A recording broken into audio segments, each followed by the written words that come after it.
Welcome to Now Boarding. Action. Stop it.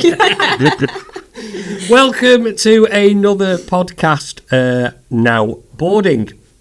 And today I have brought my best mate, long-time business friend, Lewis Johnston. Has been with me as long as I can remember. How long? 20. Don't it's like the flipping wedding anniversary this. 23 years. Is it 23? 23 years? 23 years and 24. Controversial. Correct. It's because I'm 23, so I was doing it off me, but it's actually before I was born, so... All right, well, let's get to the meaty stuff. I taught him everything he knows. And Lewis is responsible for looking after our river cruise business, and we're going to talk all things European river today. I'm very on brand, as you can see. Lewis, who does have one of these T-shirts, refused to be matching. I've chosen not to wear it today. And here with us also is a lovely Liv, and she's going to be guiding us through the next half an hour or 25 minutes. How you Liv? Yeah. Where are we starting today? So let's start with Lewis joining the business. Obviously, I've said it was 2001. That was straight from school, wasn't it? It was. What sort of drew you to going into travel business? It was just by luck, I think. I left school with absolutely no idea of what I wanted to do, and decided I liked a bit of computers and things like that. So started an apprenticeship, got a job, an interview with Kaz and Pete. Yeah, you did. And you. And me. Down at Bourne Travel, the original shop down the road on Highfield Road, and suddenly I love travel. There you go. It was like a light bulb moment. I just went in, saw the way everything was kind of being run, the way things were working, combined with it was the kind of the start of the travel online revolution. Really, we were just getting into it. We were, weren't we? Going from your mum doing coach tour adverts in the Gazette. Yeah, designing adverts. Designing on the adverts. first jobs, wasn't it? Yeah, and suddenly we were making a little website, and here we are today. Here we are today. Many websites, many brands, but that's how it started. It's been a great journey, to be honest with you. We've had some fun along the way. Yeah, and I think when you look back and you see the point where we sort of realised, I realised there was going to be a future in river cruising, and Lewis did not think there'd be a future in river cruising. I just needed to be convinced. I won't say what you said. No, don't. I think it was something along the lines of, I'm not selling old people holidays. Sorry, but I am actually old. So. Yeah, now look at you, running one of the biggest river cruise businesses in the UK. Yeah, I mean, I'd just sort of joined the business and everything was ocean cruise, exciting, big ships, and obviously they're, 4 times bigger now, but at the time, there was, I think Arcadia was one of the first ship launches I kind of went on, so it was like the big ship revolution was starting. So, present me with this new, completely different product, and you need to get your head around it. You need to understand it. Was it who came to see? I booked somebody to come and see you. Nat. It was Nat. Yeah, we booked Nat to come and see. I said, listen, Nat, come down. I need to see my mate Lewis. We've got this website domain we want to build, and he's not having it. So she came down, and within an hour of her being sat in the office, she'd booked him on a river cruise. Said, you're going in about 4 weeks, and Phil's coming with you, and we're going to show you what river cruising is all about. And that is where it all started. It was. Off to Amsterdam we went. We did. Hold on, how was that? Yeah, I think there was an ulterior motive there. Lewis's tours of Amsterdam are very famous. Yeah, I know a few bar crawls, should we say. But yeah, we flew out to Amsterdam, first impressions of the ship. I think we were sat in the lounge doing a talk, and was that the one that my parents were in Amsterdam? And we met them. They came walking down the side of the ship. And suddenly they're invited on board and sat in the back of the lounge while I'm sort of trying to get my head around this product. That's fun times. Yeah, fun times. And you just sort of experience the ship, get to know what they're like, and then off you set sailing, and it's just completely different from ocean cruising. I think that's the thing, isn't it? It's getting people's minds around the whole concept of the movement from big ship to small ship. Yeah. With all the bells and whistles that the big ships have, and all the smaller ones, it's a very completely different mindset. And actually, in many respects, probably a different type of customer. I mean, customers who are looking predominantly for city breaks. Yeah. Mm-hmm. Because the thing about the river cruising is, you're visiting loads of different towns and really Right in the centre, generally on the river. Yeah, and that's where the whole river industry or the cities, industrial cities, are built. Before we had motor vehicles and things like that, everything was transacted along the rivers. And it's quite before my time. And it's quite interesting because when you look at the North Sea, where the Danube, sorry, not the Danube, the Rhine. When you start off on the Rhine, you can go from the North Sea all the way through to the Black Sea, where the Danube, finishes. And in between there, in I think it was 1992, they built the Rhine Canal. And that a history lesson. Oh yes, you see.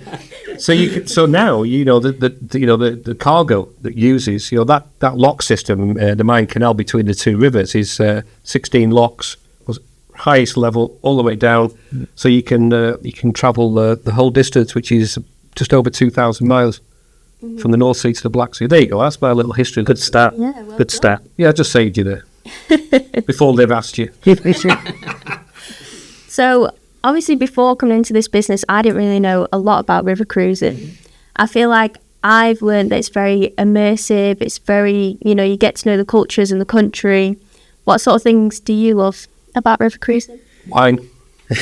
Yeah, wine. I don't think you could go on a river cruise and not pass a vineyard.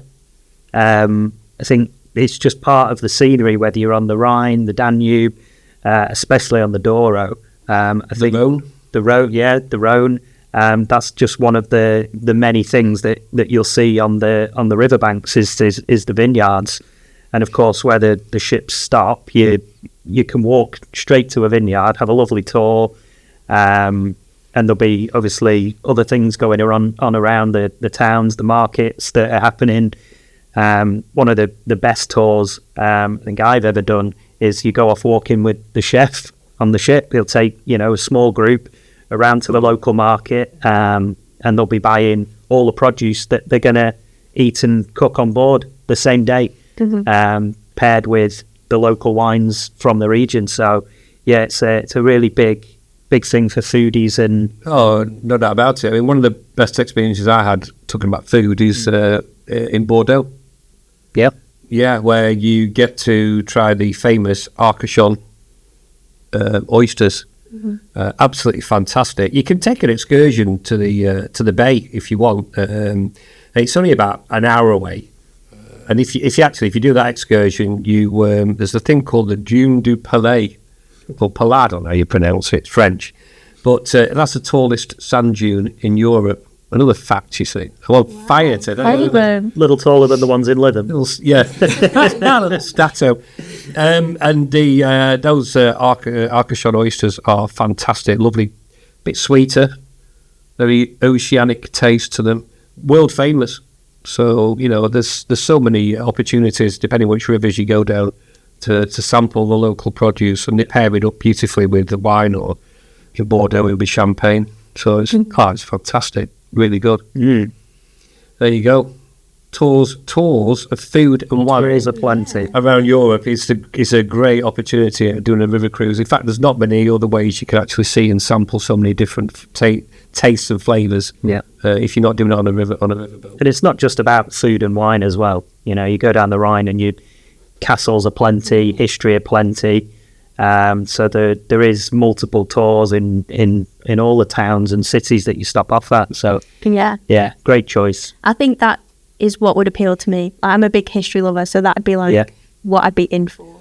Oh, history is everywhere, isn't it? I mean, so this another thing you can do is the activities. I mean, river cruising isn't boring. People think, oh, you get on a ship and blah blah blah. Let me tell you, if you've got a group of people, I'm going to say, let me just say, 40s or whatever, and you want to find somewhere where you can go and have a great time and have some great fun together, because it is all about making your own fun on a river cruise. Mm-hmm. I'll be honest with you, the entertainment is iffy at times, but it is local. I mean, you get local people, local groups come on board, and they will, perform for you. It really is a culture immersion. Yeah. And it's quite funny at times. You just have a bit of fun. But for example, I think it's on the Rhine, where the Rhine meets the Moselle, and it's called a confluence, where two rivers meet. Mm-hmm. And there's a very famous statue there of... Is this in turbulent? Yes, Emperor Wilhelm I. And what the river boats do is they will drop you off about 12 kilometres away from there with tour guides, bike guides, and most of them have e-bikes. And then you can cycle down the Rhine. There's footpaths are all specifically designed for people to cycle down the Rhine River. So most places where you are, you can actually get off the boat will sail away, and then you can carry on sailing and pick the boat up further down the river. I think there's more and more active options coming nowadays, isn't there? There's all sorts, depending on what level that you're at, that you know what you want to experience from your holiday. Mm-hmm. You can go canoeing on the Danube. There's river cruise lines now that have active hosts on board, and they'll be doing yoga classes and activities on the sun deck of the ship in early in the morning. Morning yoga, not for me, but I can tell. It's easy. But yeah, there's it can be as active or as laid back as you want it to be. Mm-hmm. Which is good. It's nice to have that sort of option. I mean, you created your own entertainment when you went on the christening, didn't you? On the piano. He creates his own entertainment when there's a piano involved wherever we go. I have been known to tinkle the ivories once or twice. Gave everyone a musical performance. Yeah, absolutely. It's lovely. And then actually, when people get off the boats, ships, whatever you want to call them, during the day, it's nice actually to find a quiet space, especially for me. And I use a river cruise as a place where I can actually unwind, because there's a lot of pressure running a business of this size. Mm-hmm. So for me to be able to sit down, especially if it's a proper acoustic grand piano, to be able to sit down and play is great for me. And the crew are really accommodating. Yeah. They'll let me do it. We have some fun sometimes. Had a few. We've done it with Bohemian Rhapsody, haven't we? I remember doing that with Adele from Clear. Yeah. Correct. Yeah, we've had some fun nights. Some of them it's been maybe alcohol fueled, but we've had some great nights on a river. But this is what river cruising is all about. You do make your own entertainment, don't you? To all intents and purposes, you make great friends, and you do make your own entertainment. Yeah. And the crew, they work long hours, but they do a fantastic job. Yeah. And they are very, very accommodating. And I've not really ever had, certainly in terms of food, the food's always been, a great quality. I mean, considering the size of the boats, what they do in the kitchens is ridiculous. Yeah. The food that they put out. Some of the kitchens are smaller than this room. Really? Yeah. You've got tiny little tables, tiny little ovens, and they're just, they're feeding 100, 150 people a night. It's incredible. The standard that it is, isn't it? I think we should talk about that. About the actual size of the ships, mm-hmm. and the facilities that are on board, and actually I think how river cruising is changing. I think it's a great time for people to start trying river cruises. There's a lot of innovation happening. Yeah. I mean, you cannot expect a boat of that size to be providing all the things that you would get on a large ocean cruise ship. But where they really can excel is in like things like dining options. Yeah. You know, a lot of the ships now have got 2, 3 dining options. They're not specific seating times where everyone has to be down at a certain time. There's much more flexibility and choice. So I think that there's a real movement, you know, in terms of the way that river cruise ships are being designed. Yeah. And let's not forget, you can't go longer. No, you can't. You can't get much wider. Why can't you go wider and longer? Well, the locks. You wouldn't be able to sail anywhere. So the locks are a specific size, aren't they? Don't ask me what. But I know on the Danube, you know, you've got the double width ships, which can only sail a certain section. That's correct. Yes, that's right. You can't go much taller because of the bridges. You know, the wheelhouse and the railings come down, so they've maximised. That's cool, isn't it? It is quite cool, unless you sort of stood around that area when a bridge is. We've been told to duck a few times. Yeah, and actually, joking aside, when the water levels are slightly high or raised, the ships are motoring, and they fold down all the sides, the railings on the top deck. Yeah. The pool deck, if you want to call it that, because they do have swimming pools on the ships. Some of them do. Yeah. They fold it down, and the wheelhouses are hydraulically controlled up and down. They sink down, and you are not allowed up on deck. Obviously, they seal everything off, and the ships, you know, are going inches. They are inches next to the bridge. The technology you could touch it on the way through, but you can't. So back to the point, you can't go any higher. You can't go any wider, or you'd be stuck. So they've got to, you know, maximise the space that they have available. But talking about that height-wise, you've got normally there's 3 passenger decks, aren't there? Yeah. So you've got the upper deck, middle deck, lower deck, and the lower deck. And you've got, as normal, it's normally midship, normally, and stern, and that's at the back. So with the innovation of the ships, it used to be that you didn't particularly want to be at the back of the ship because of the noise from the engines when they're putting them in reverse, or they're turning, or bringing them alongside in the morning, early hours of the morning. If someone's having a lie-in, you can get a vibration. But at the end of the day, that is what it is. Yeah. It's only like the old ocean ships. I remember going on Canberra, P&O, and Oriana. You know, they creak like mad. But that was part of the fun. You know, so, you know, as long as people know that. Yeah. But nowadays, you know, there's so much innovation going on in technology. They say it's a much smoother transition, you know, when the ships are actually repositioning. And then I think the cabins, you know, the ones that they are below water, aren't they, to an extent? Yeah, the lower deck cabins have a head height window, so they're just, you know, at the top. You'll be able to see out of it, but you'll be on the water line, so you're not below it, but you're still getting the same size cabin as the decks above, just with a head height window. And they're the leading cabins, which are, you know, how long do you spend in a cabin on a cruise is the age-old question, isn't it? And that's another good point, isn't it? Yeah. You don't, there's no point. It is nice to sit outside or have the veranda. I think cabins. So the big benefit of a river cruise is, you know, you're so close to land that there is always a view. Whereas, you know, on an ocean ship, you could have a sea day and you won't see land for 24 hours. On a river cruise, you know, you're going to get land right next to you, a couple of meters away from the side of the boat. So having those, you know, French balconies, they are actually, you know, I would say that's probably a top tip. That is, you know, French balcony, sat there, you know, a little bit of, you know, fresh air in your cabin, scenery going by. It's a lovely view all the time. It's a lovely view. It can be an even better view. Unless you're going through a lock, it's a bit dull. Well, yeah. But if you wake up in the morning and you suddenly find double docked, So river ships have a tendency to berth alongside another river ship in certain. I'm going to call them. What are you going to call them? Towns? We're going to call them ports, aren't we? No, certain towns, piers. Piers, yes. So they'll double berth alongside a pier or triple berth, maybe. Triple berth.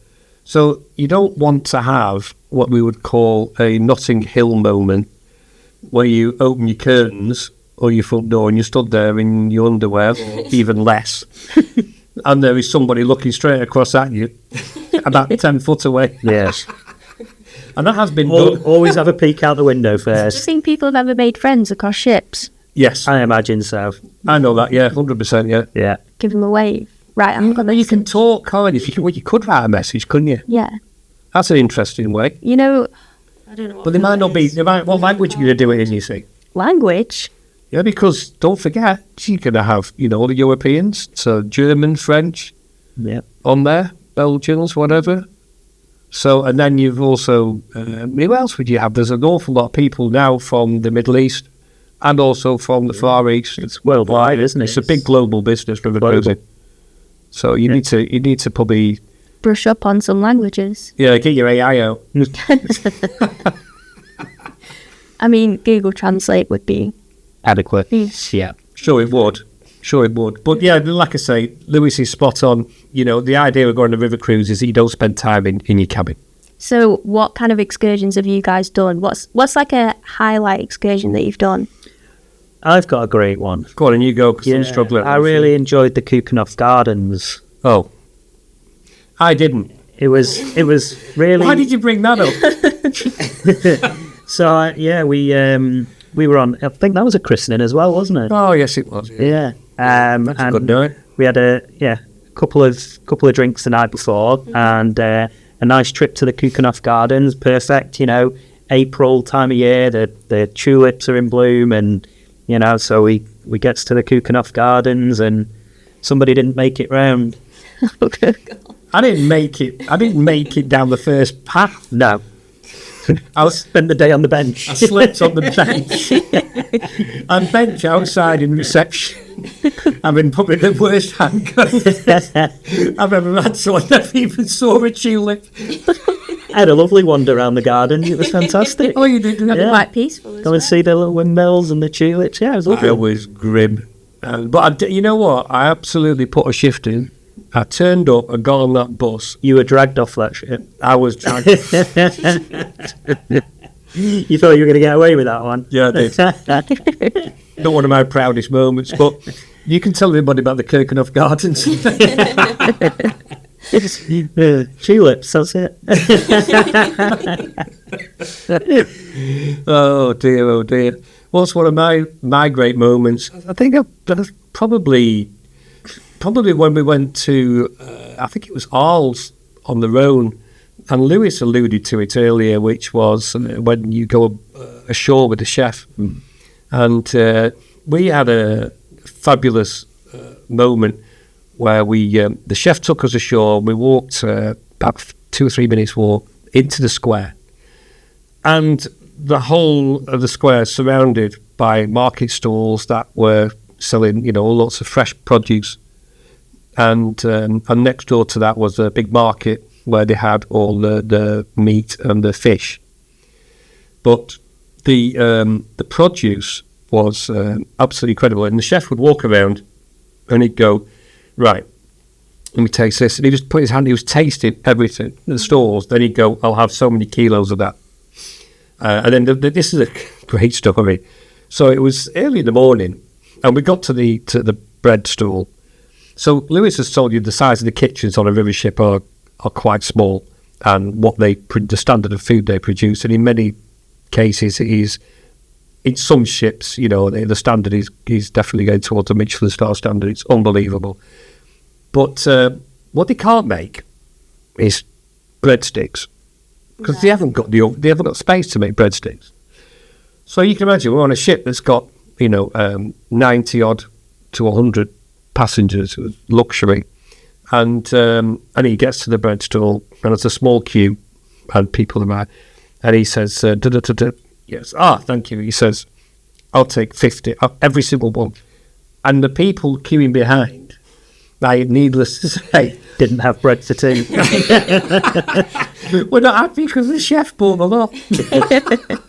And had it all, and then his oppos shipped it back to the boat. So that was a fantastic moment, funny moment. But that is exactly what happens. The chefs do go ashore, and they do test and buy fresh produce and bring it back to the boats.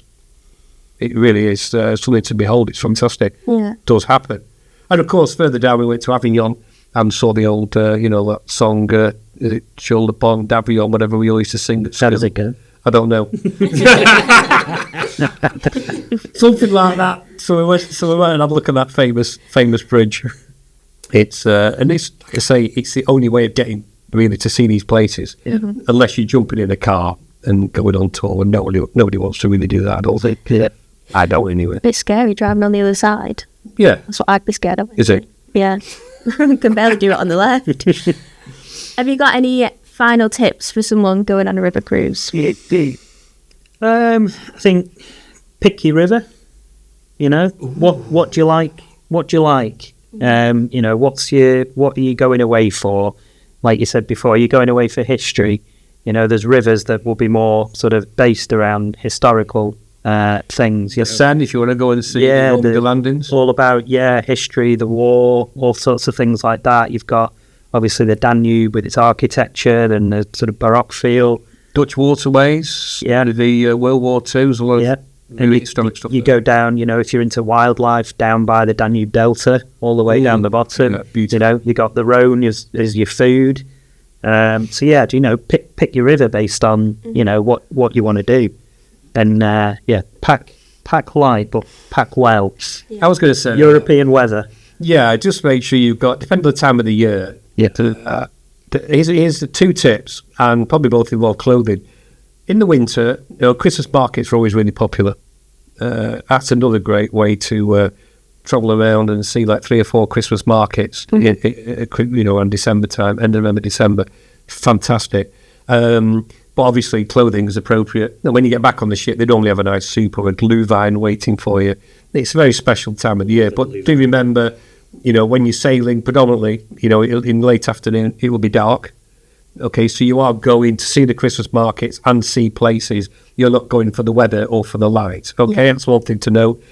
Secondly, pack clothing-wise, you don't need anything other than potentially a pair of shoes for evening dinner. But even then, smart trainers. Very relaxed, isn't it? Very relaxed. Yeah. Jeans, trousers, chinos, that sort of thing. For fellas, I might take one jacket, a lightweight jacket, just in case they have a captain's night on board the ship. So I'll probably have a shirt and a jacket, but even then I'll just wear very smart jeans, normally in a pair of shoes. For that, it is completely relaxed. You do not have to get dressed up on a river cruise at all, because the people you're on there with, the Australians, the Americans, they've travelled a long way. They do not pack loads of clothes.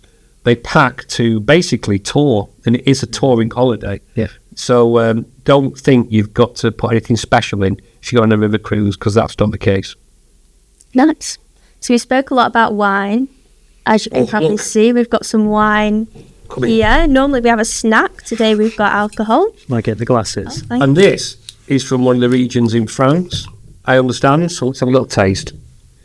Lewis, being a wine snob, has gone for the Sauvignon Blanc, expensive job, whereas I was saying get yourself a Riesling, but apparently it was £4.50 at Moz's, and I wasn't going to cut the mustard, was it? So let's have a quick look. Cheers. We do like to try a bit of food on our podcast, and occasionally a bit of wine. Go on then, you tell me. Do you have to... I've done it. You see, you swirl it around, and then have a look at the nose. Wow. I just... No idea. Is it right? Is it? I barely have Did you swirl it around like that? Yeah, I went... I don't know what I'm looking for then. See, I've just done straight. You try an oxygenator, he's got to slurp it down. It's not work after this, guys. Yeah, I'm a red wine man. I mean, it's okay. What, on verdict? Well, I can picture myself sat on sun deck, Yeah. sailing along. Sun shining. Yeah, Down the Moselle? Few No, rolling this is hills. French. Down the Rhone. yeah. The Rhone, the Seine, Bordeaux. Yeah. There you go. And on Take that, it. and on that lovely note, we'll say cheers. Cheers. Cheers. Cheers, Liv. Cheers. And we look forward to seeing you again on the next Now Boarding podcast. Hope you've enjoyed everything about river cruising with Lewis and Liv and myself, and we will see you soon. Bye. Bye-bye.